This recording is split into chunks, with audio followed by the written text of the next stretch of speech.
A portfolio should be diversified. This is intuitively understood by most people. So if all your wealth is in a single stock, you are prone to fluctuations in that single stock. When you move from a single stock portfolio to, let's say, a two stock portfolio, there's a big difference in volatility. The volatility comes down dramatically. When you move to three stocks, volatility comes down further, but not as much as it fell from one stock to two stocks, and so on. So if volatility is right here in a one stock portfolio, when you keep adding stocks, it goes down in a curve. It does not fall in a straight line. It does not come down as a cliff. So there's a lot of work done by academicians, by practitioners on this, saying how many stocks should be there in a portfolio and what should be the weightage kind of thing. What has been seen is most of the benefits of diversification come when your portfolio has about 15 to 20 stocks.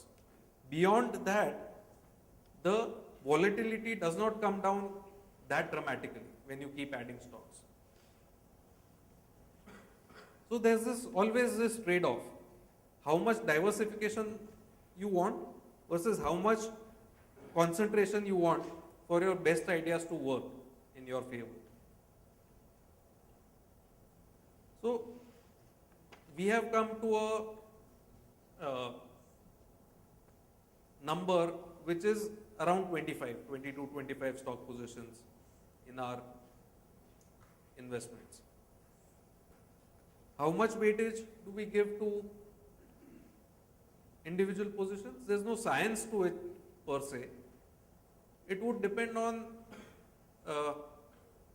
the attractiveness of the position. It would depend on how much availability is there. So, for example, we just mentioned MT Educare Navneet.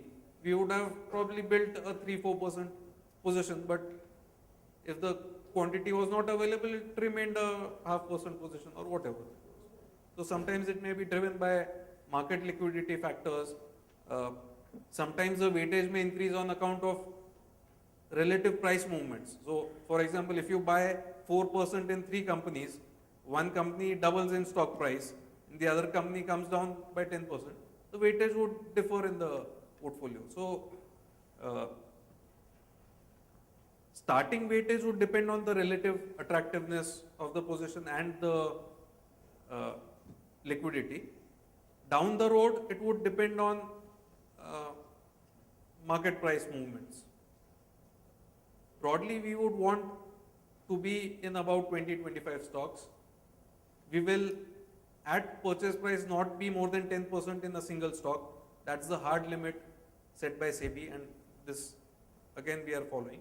Typically, on an average, we would be 4 to 5% in a stock.